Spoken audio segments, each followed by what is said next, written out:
नमस्कार. मराठी अपडेट गुरु या यूट्यूब चॅनलवर मी ओमकार सर्वांचं हार्दिक स्वागत करतो. शिक्षक पात्रता परीक्षा 2025 नव्याने ऑनलाईन नोंदणी सुरू झालेली आहे. नवीन वेबसाईट अशा प्रकारे तुम्हाला पाहता येणार आहे. सर्वप्रथम ही वेबसाईटची लिंक आपल्या व्हिडिओच्या डिस्क्रिप्शन बॉक्समध्ये तुम्हाला पाहता येईल.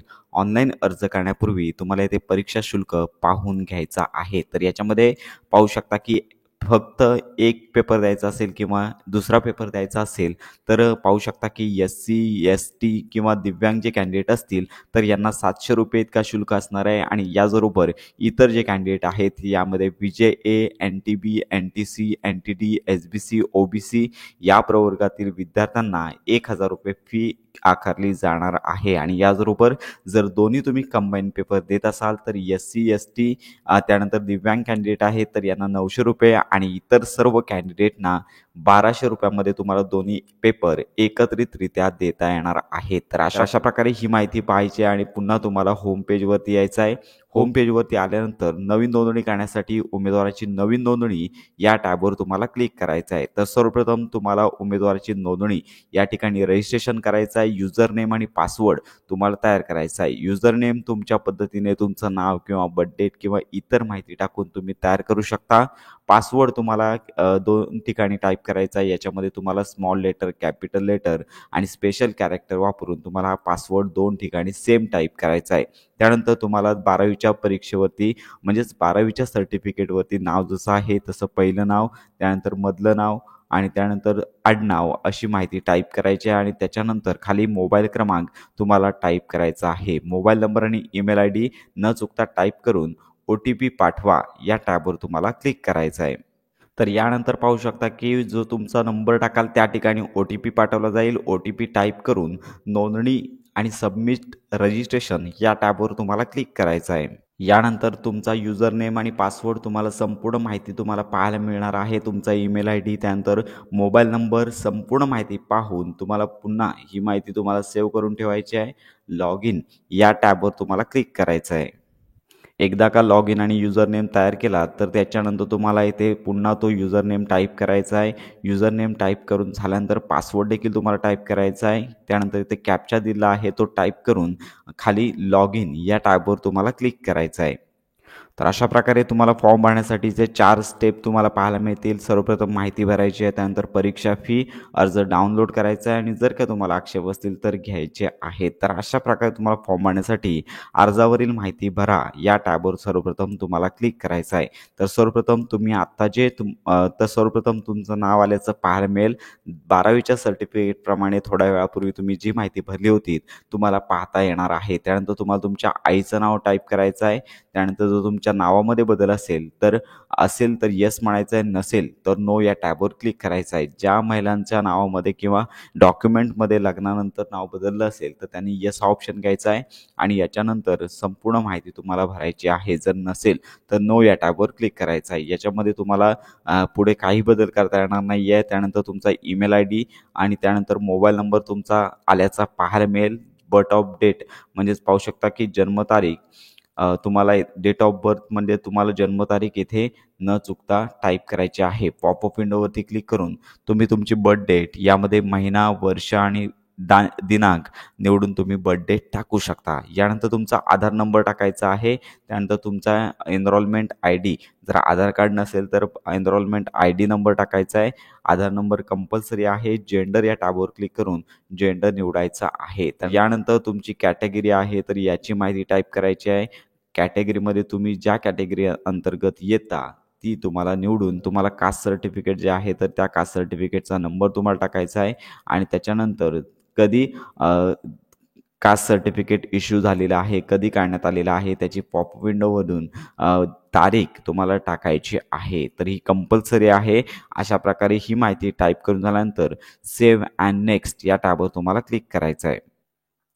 यानंतर ॲड्रेस टाईप करण्यासाठीचं पेज तुमच्यासमोर ओपन होईल. माहिती सेव्ह झालेली आहे. अशा प्रकारची विंडो तुम्हाला पाहता येईल. तर या ठिकाणी तुम्हाला कायमस्वरूपी पत्ता आणि पाहू शकता की तात्पुरता जो पत्रावळ्याचा पत्ता आहे, तर संपूर्ण माहिती टाकायची आहे. तर याच्यामध्ये सर्व्हे नंबर, घर नंबर ती माहिती टाकायची आहे. त्यानंतर गावाचं नाव, त्यानंतर जिल्हा या टॅबवर क्लिक करून तुमच्या जिल्ह्याचं नाव आहे यादीमधून निवडायचं आहे.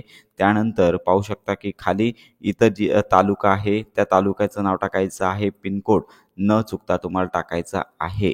तर लक्षात घ्या, पिनकोड टाकून झाल्यानंतर तुम्ही जी माहिती भरणार आहात, कायमस्वरूपी पत्ता आणि तात्पुरता पत्ता जर एकच असेल तर सेम ॲज परमनंट ॲड्रेस या टॅबवर तुम्हाला क्लिक करायचं आहे आणि त्याच्यानंतर सेव्ह अँड नेक्स्ट या टॅबवर तुम्हाला क्लिक करायचं आहे.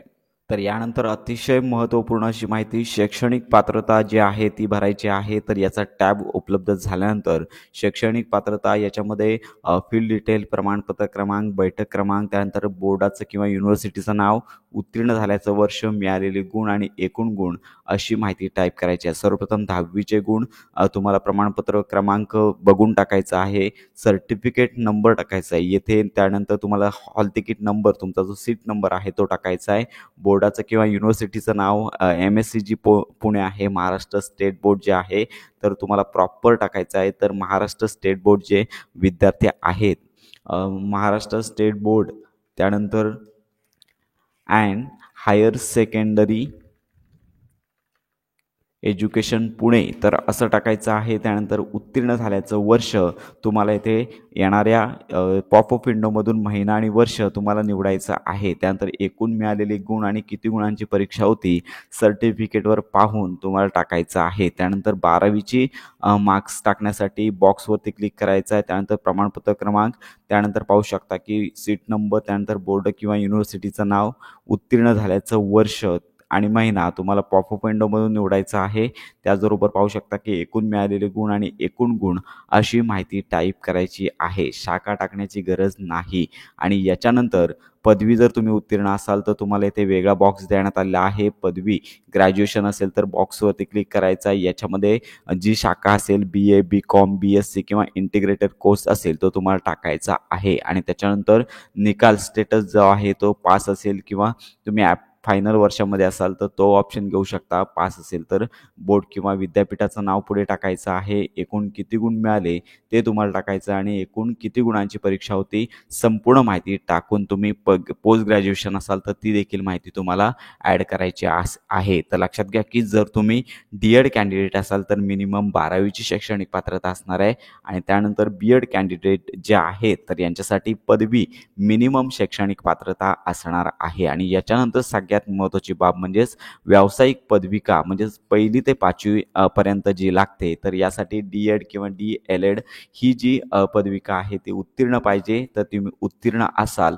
तर पहिल्या बॉक्सवरती क्लिक करायचं आहे. तर यानंतर पदविका याच्यामध्ये DTED, DLED, त्यानंतर DED किंवा अदर यापैकी एक तुम्हाला डिप्लोमा निवडायचा आहे. त्यानंतर निकाल, तुम्ही अंतिम वर्षामध्ये आहात का किंवा पास आहात का तर यापैकी एक निवडायचं आहे. तर जे विद्यार्थी अंतिम वर्षामध्ये शिकत आहेत असे विद्यार्थी देखील TET परीक्षेसाठी अर्ज करू शकतात. तर पास असेल तर पदविकेवरती बोर्ड किंवा विद्यापीठाचं नाव असेल ते टाईप करायचं आहे. तर यानंतर पदविका उत्तीर्ण झाल्याचं वर्ष आणि महिना तुम्हाला टाकायचा आहे. एकूण मिळालेले गुण, त्यानंतर एकूण गुण, त्यानंतर पर्सेंटेज, त्यानंतर ग्रेड जर असतील ते टाकायचे आहेत आणि प्रमाणपत्र क्रमांक हे टाकायचं आहे. आणि त्यानंतर दुसऱ्या पेपरसाठी शैक्षणिक पात्रता इयत्ता 7वी ते 8वी तर यामध्ये पाहू शकता की जर उमेदवार पदवी शिक्षणाच्या शेवटच्या वर्षात शिकत असेल तर याच्यामध्ये महत्त्वाची सूचना दिली आहे. जर तुम्ही अंतिम वर्षामध्ये शिकत असाल तर मागील वर्षाची म्हणजे फर्स्ट इयरच्या शिक्षणाची माहिती तुम्हाला भरायची आहे. तर यानंतर 6वी ते 8वी दुसऱ्या पेपरकरता जर तुम्हाला अर्ज करायचा असेल तर येथे देण्यात आलेली पदवी BEd, BPEd किंवा इंटिग्रेटेड कोर्स असतील किंवा अदर असतील तर ते तुम्ही घेऊ शकता. तर याच्यानंतर निकाल आहे तो फायनल ॲपियर विद्यार्थी अर्ज करू शकता किंवा पास असाल तरी देखील तुम्हाला अर्ज करता येणार आहे. त्यानंतर लक्षात घ्या की येथे बोर्ड किंवा विद्यापीठाचं नाव, पदवी उत्तीर्ण झाल्याचा महिना, वर्ष, पहिल्या वर्षातील जर विद्यार्थी असतील तर अंतिम वर्षामध्ये विद्यार्थी शिकत असेल तर पहिल्या वर्षाचं येथे वर्ष आणि महिना टाकायचा आहे पॉपअप विंडोमध्ये. एकूण पहिल्या वर्षामध्ये किंवा अंतिम वर्षामध्ये मिळालेले गुण, एकूण गुण, पर्सेंटेज अशी संपूर्ण माहिती त्याचबरोबर प्रमाणपत्र क्रमांक टाकून तुम्हाला सेव्ह अँड नेक्स्ट या टॅबवर तुम्हाला क्लिक करायचं आहे. तर शैक्षणिक पात्रता भरून झाल्यानंतर सगळ्यात महत्त्वाची म्हणजेच परीक्षेसंदर्भातली माहिती तुम्हाला इथे भरायची आहे. तर यामध्ये परीक्षेविषयी माहिती, याच्यामध्ये परीक्षा केंद्र म्हणजे सेंटर कुठला हवा आहे, तो जिल्हा तुम्हाला सर्वप्रथम निवडायचा आहे. जिल्हा निवडून झाल्यानंतर परीक्षा एक्झाम पेपर 1 साठी अर्ज करणार आहात का, 2 साठी करणार आहात का, की दोन्हीसाठी अर्ज करणार आहात का, तर हा ऑप्शन तुम्हाला घ्यायचा आहे. तर याचबरोबर पर्यायी विषय, याच्यामध्ये लक्षात घ्या की जर पेपर दुसरा असेल तर पर्यायी विषय येतील. पहिल्या पेपरमध्ये काही विषय येत नाही. दुसऱ्या पेपरमध्ये मॅथ्स आणि सायन्स एक ग्रुप आहे, सोशल सायन्स ग्रुप आहे आणि परीक्षेचे माध्यम हे सगळ्यांसाठी असणार आहे.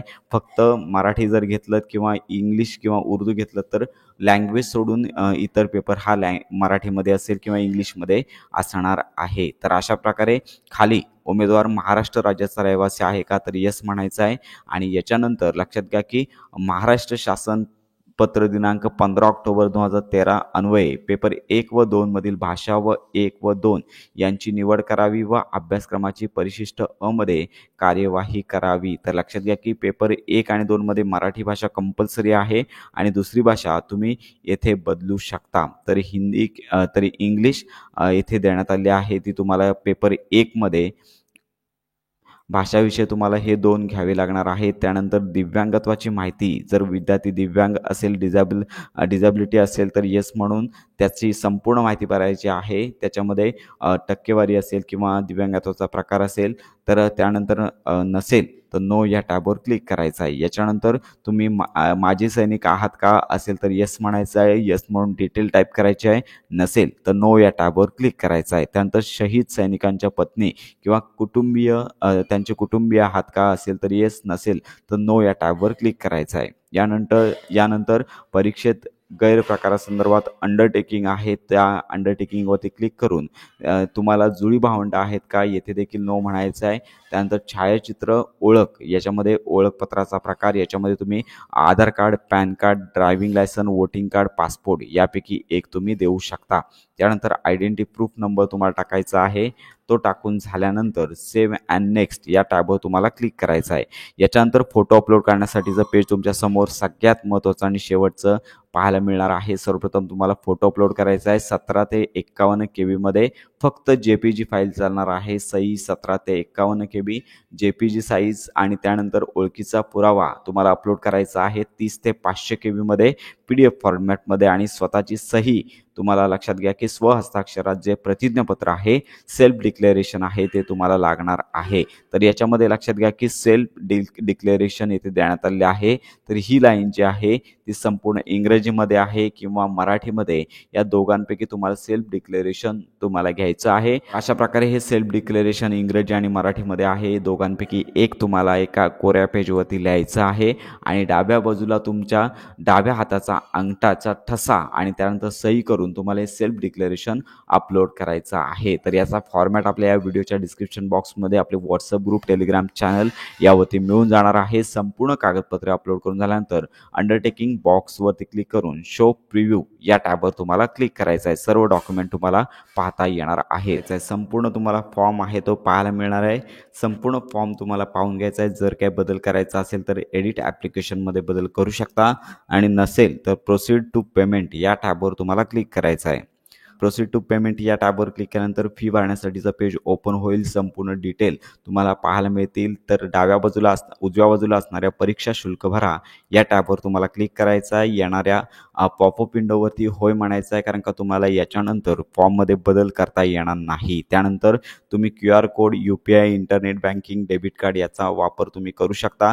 तर येथे आल्यानंतर मेक पेमेंट या ऑप्शनवरती तुम्हाला क्लिक करायचं आहे. तर पेमेंटसाठीचं पेज ओपन होईल. तुम्हाला पेमेंट करून घ्यायचं आहे. पेमेंट सक्सेसफुली झाल्यानंतर तुम्हाला ही संपूर्ण माहिती, तुमचा जो अर्ज आहे तो फायनली सबमिट होईल आणि त्यानंतर फॉर्म भरून झाल्यानंतर अर्ज डाउनलोड करा या टॅबवर क्लिक करून तुम्हाला तुमचा अर्ज आहे तो डाउनलोड करून ठेवायचा आहे. तर अशा प्रकारे शिक्षक पात्रता परीक्षेचा अर्ज तुम्हाला भरता येणार आहे. जर या संदर्भात तुमच्या काही शंका असतील तर व्हिडिओच्या कमेंट बॉक्समध्ये नक्की कळवा. तर शिक्षक पात्रता परीक्षेसंदर्भात म्हणजेच TET संदर्भात खात्रीशीर माहिती करता आपल्या मराठी अपडेट गुरु या यूट्यूब चॅनलच्या कनेक्ट राहा.